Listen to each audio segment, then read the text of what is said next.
മംഗളൂരു മുടുബിദ്രിയിൽ പ്രായപൂർത്തിയാകാത്ത കോളേജ് കുട്ടികളെ ഉൾപ്പെടെ പെൺവാണിഭത്തിനായി ഉപയോഗിക്കുന്ന സംഘം പിടിയിൽ. പെൺകുട്ടികളെ വ്യാജ പേയിങ് ഗസ്റ്റുകളായി പാർപ്പിച്ചായിരുന്നു ചൂഷണം. ആഘോഷങ്ങൾ വലുതോ ചെറുതോ ആകട്ടെ, അതിന് സ്വർണ്ണ തിളക്കമേകാൻ ഗോൾഡ് കിങ് ഉണ്ട്. Gold king, the trust with quality. Main junction, Uppala. മുടുബിദ്രിയിൽ പ്രായപൂർത്തിയാകാത്ത കോളേജ് കുട്ടികളെ ഉൾപ്പെടെ പെൺവാണിഭത്തിനായി ഉപയോഗിച്ച സംഘം പിടിയിൽ. മുടുബിദ്രി നിദോടി സ്വദേശിയും ഓട്ടോ ഡ്രൈവറുമായ മഹേഷ്, കട്ടീൽ സ്വദേശികളായ ശ്രീകാന്ത്, യജ്ഞേഷ്, ദിലീപ് എന്നിവരെയാണ് പോലീസ് അറസ്റ്റ് ചെയ്തത്. 2 പ്രായപൂർത്തിയാകാത്ത കുട്ടികളെ സംഘത്തിൽ നിന്നും പോലീസ് രക്ഷപ്പെടുത്തി. യുവതികളെ വ്യാജ പേയിങ് ഗസ്റ്റുകളായി പാർപ്പിച്ചായിരുന്നു പെൺവാണിഭത്തിന് ഉപയോഗിച്ചിരുന്നത്.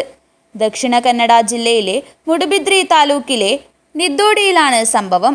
ഓട്ടോ ഡ്രൈവറായ മഹേഷ് പ്രായപൂർത്തിയാകാത്ത 2 കോളേജ് പെൺകുട്ടികളെ പ്രണയം നടിച്ച് പെൺവാണിഭ കേന്ദ്രത്തിൽ എത്തിച്ചിരുന്നു. ഇതിനിടെ ഇയാളുടെ സുഹൃത്തുക്കളെ വീട്ടിലേക്ക് വിളിച്ചു വരുത്തി. രഹസ്യവിവരത്തിന്റെ അടിസ്ഥാനത്തിൽ പോലീസ് വീട് വളഞ്ഞ് പരിശോധിച്ചപ്പോഴാണ് സംഘം പിടിയിലായത്. സംഭവത്തിൽ മുടുബിദ്രി പോലീസ് പ്രതികൾക്കെതിരെ പോക്സോ വകുപ്പുകൾ ഉൾപ്പെടെ ചുമത്തി കേസെടുത്തു.